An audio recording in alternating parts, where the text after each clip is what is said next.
Hello everybody, it is Sunday the 25th of September and tonight, this evening, is the start of Rosh Hashanah, the Feast of Trumpets, the Jewish Feast of Trumpets. It will start at sunset in Jerusalem, whenever the sun sets in Jerusalem, whatever time that is where you are at. So, and it is when the Jewish people start blowing the trumpets and they go into the autumn feast days, which is the time of harvest. It is a harvest feast.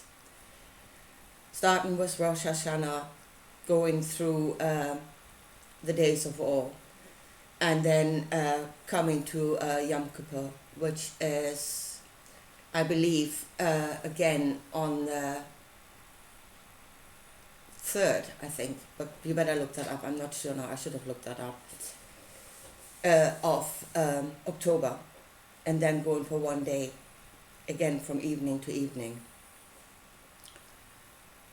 So, and what is the significance of the feast days? And it is the autumn feast days that are described in the book of Revelation. And just to show you two different interpretations of what this could mean, and that is coming from two different perspectives. One is the perspective of religion, which means there is a God outside of you whose will must be done, and then you go through the days according to that, according to God's law, his law, and you go through the days of correction, making yourself into whatever he needs you to be, or you look at it from a spiritual perspective, which is I am. That is, you are the God. You are the one that is blowing the trumpet. You are the one that is doing the correction. You are the one that is writing the next chapter. So I just want to start with actually reading, because it is in Leviticus, and it starts at, let's start at verse 23. That is Leviticus 23:23. So, speak unto the children of Israel, saying, in the 7th month, in the 1st day of the month, shall ye have a Sabbath, a memorial of blowing of trumpets, a holy convocation. Ye shall do no servile work therein, but ye shall offer an offering made by fire unto the Lord.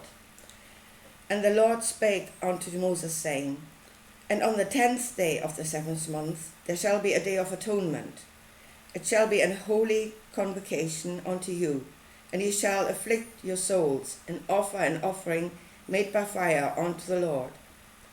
And ye shall not do work in the same day, for it is a day of atonement, to make an atonement for you before the Lord your God. And whatever soul it be that shall not be afflicted in that day, same day, he shall be cut off from amongst his people. And whatsoever soul it be that does any work in the same day, the same soul I will destroy from amongst its people. You shall do no manner of work, it shall be a statute forever throughout your generation in all of your dwellings.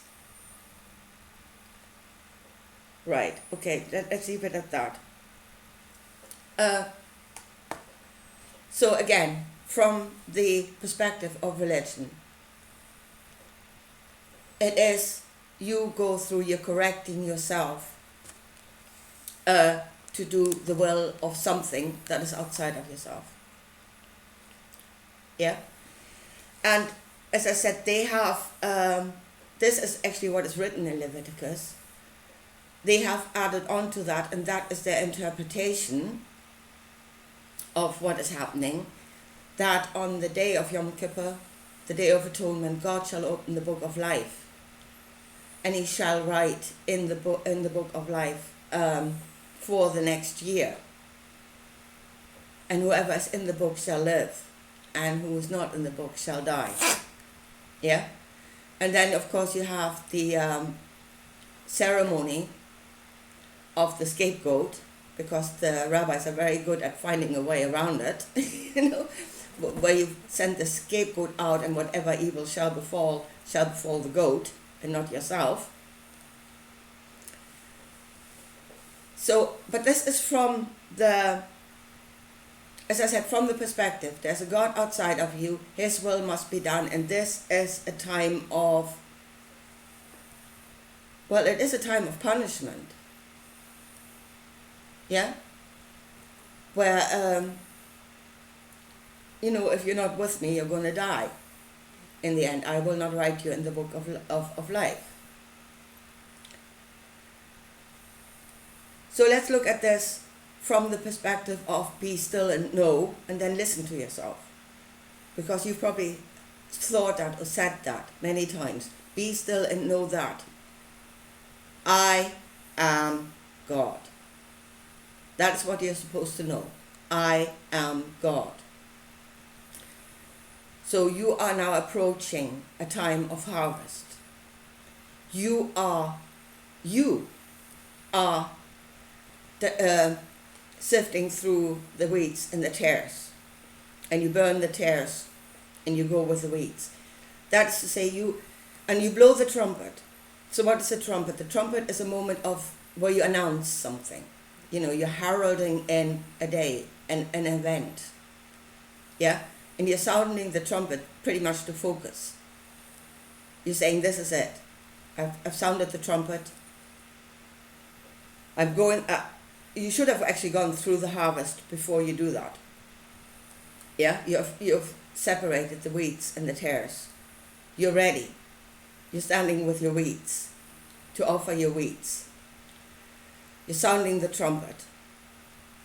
You've gone through what gone before. Yeah? What went right, what went wrong. For yourself. Not according to, what would have served this one and what have served that one, but what served in my life. And then if you're not completely, complete egoist, your life actually contains those around you. So they are obviously included in right and wrong. So it's not just you. So there you sound the trumpet and you go through the days of awe. Now on the day of trumpets you do no work, but you just offer your wheats, what you have decided went right and what worked. I'm going forward with the wheats. And then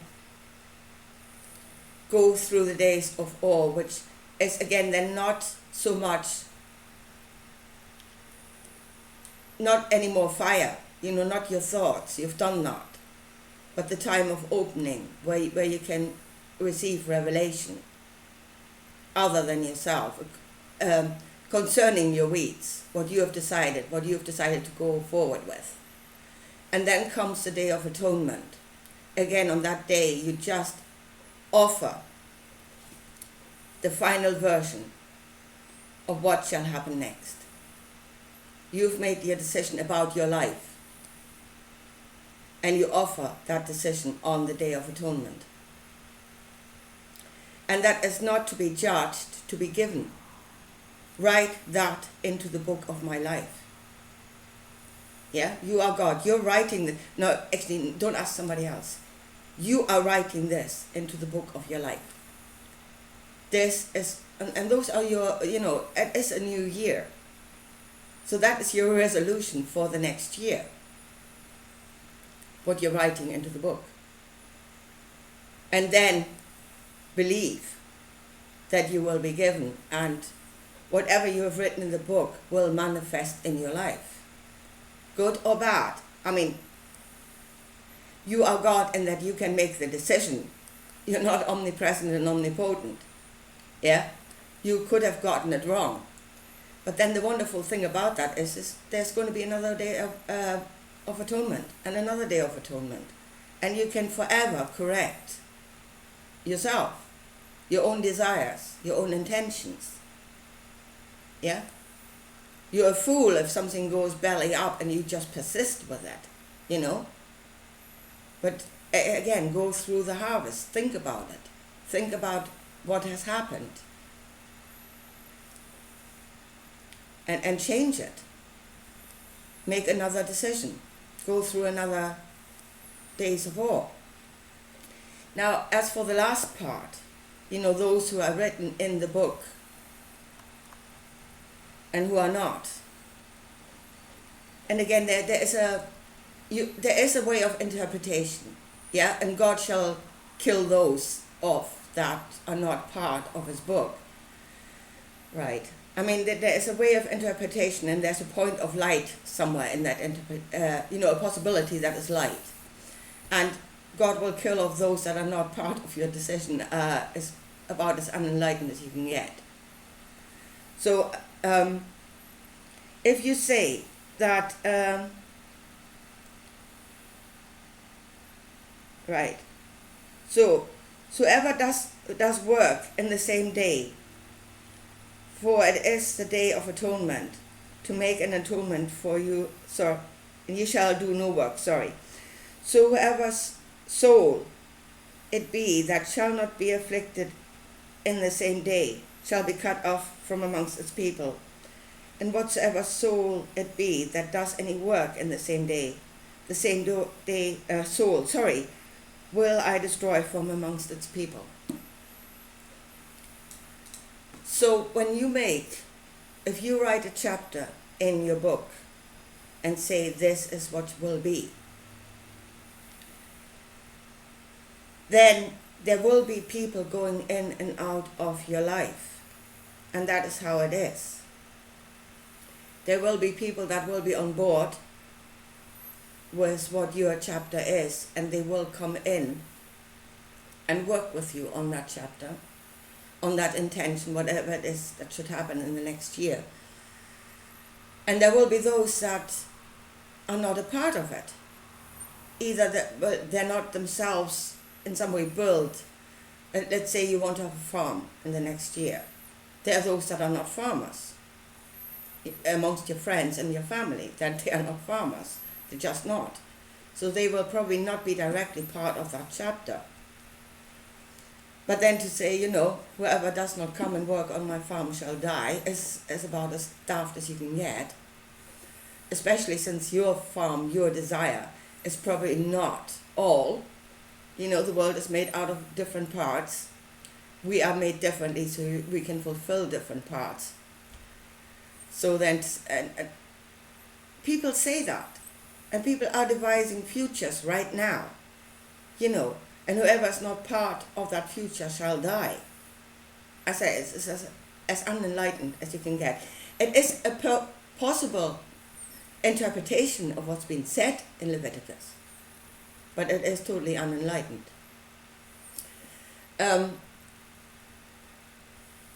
You could say, okay, those who are with me in my endeavor, I will come close to, which you will, obviously. But those that are not close to my endeavor or outside of my endeavor, I will break off any contact with. So they are no longer, they are cut off from my people. I'd say it like this. Yeah, no, I'm not killing them, but I'm cutting them off from my people. Again, I think not quite enlightened. Because they are probably fulfilling something else that is also necessary. So then the enlightened way would be those that are in my book, that are in my endeavor, are obviously the closest to me, but my endeavor might give to whatever they are doing. So I keep the connection and we see if we can give to one another, if our endeavors can give to one another. That to me would be the most enlightened. Yeah? I've come to the conclusion that you cannot keep everybody close because, as I said, they might not be all like you. So yes, the Lord will give and the Lord will take away. The Lord will bring people, people will move away from you. But doesn't mean you have to break the connection. Yeah? So there is, to me, from a spiritual point of view, the days of awe. You sound the trumpet. You have gone through the harvest. You sound the trumpet. You're saying, I'm ready. And I'm offering my weeds, what I have decided were the weeds.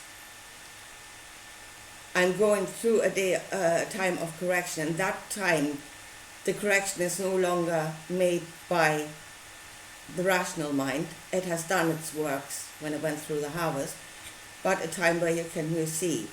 And then again, the Day of Atonement is where God writes the next chapter into the book, and that God is you.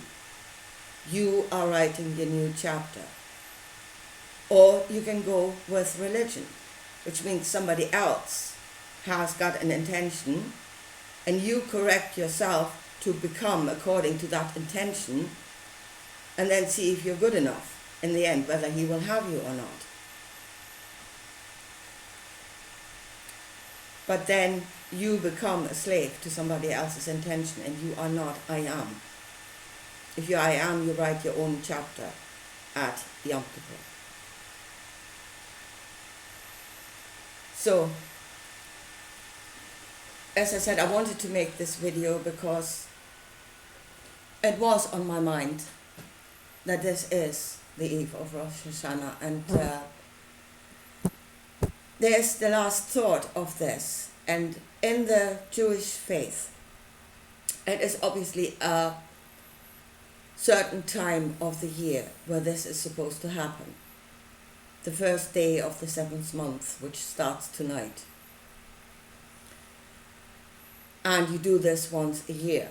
So you write your chapter, and then you live the outcome. You do live the outcome. You're being given. If you believe you're being given according to what you've written, you will live the outcome for a year before you again go through the harvest of what has happened during that year.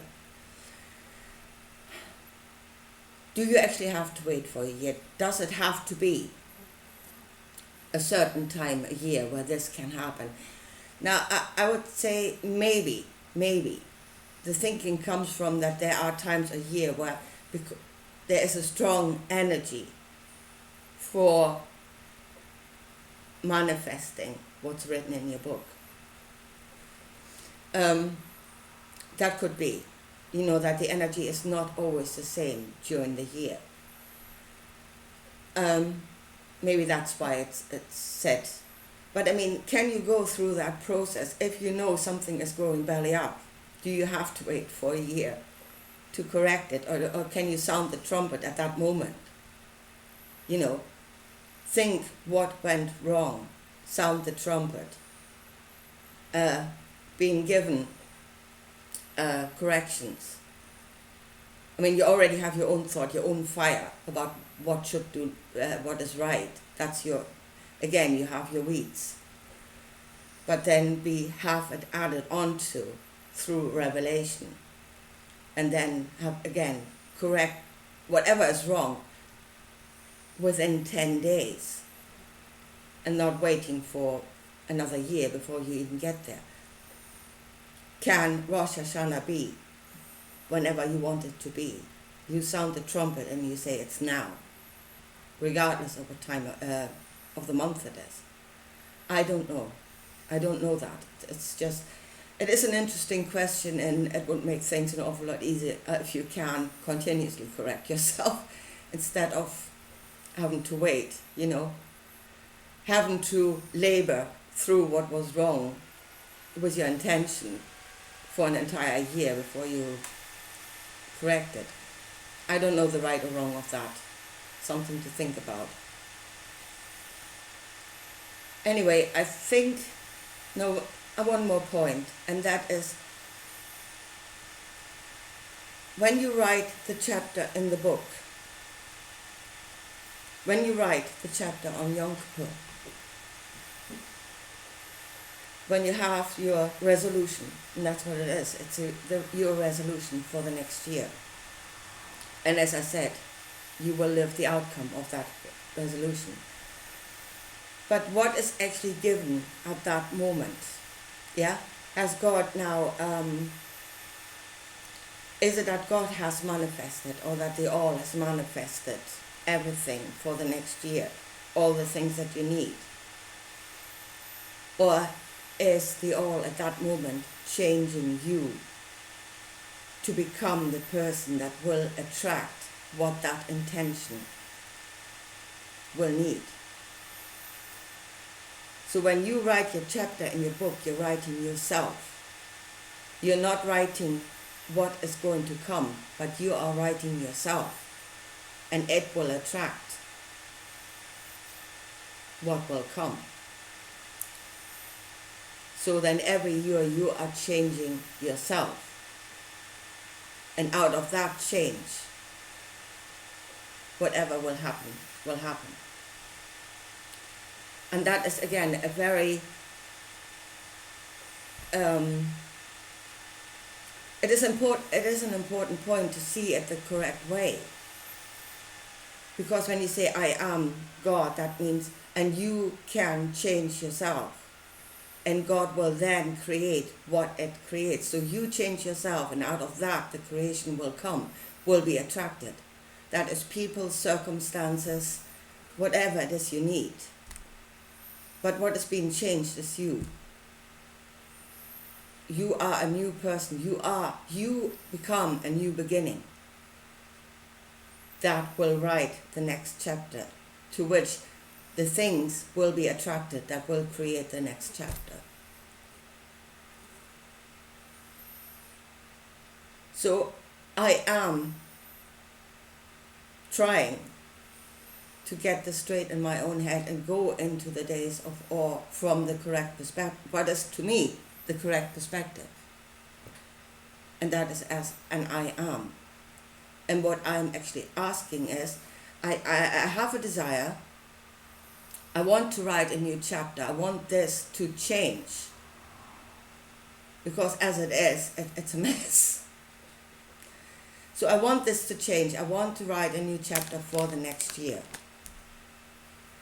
But then knowing what will actually be changed during that time is yourself.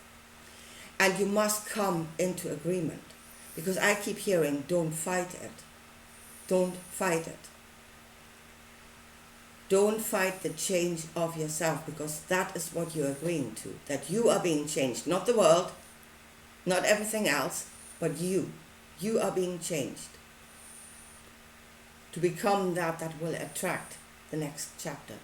And that's what you must come into agreement with. And that is why you must, in the end, be still.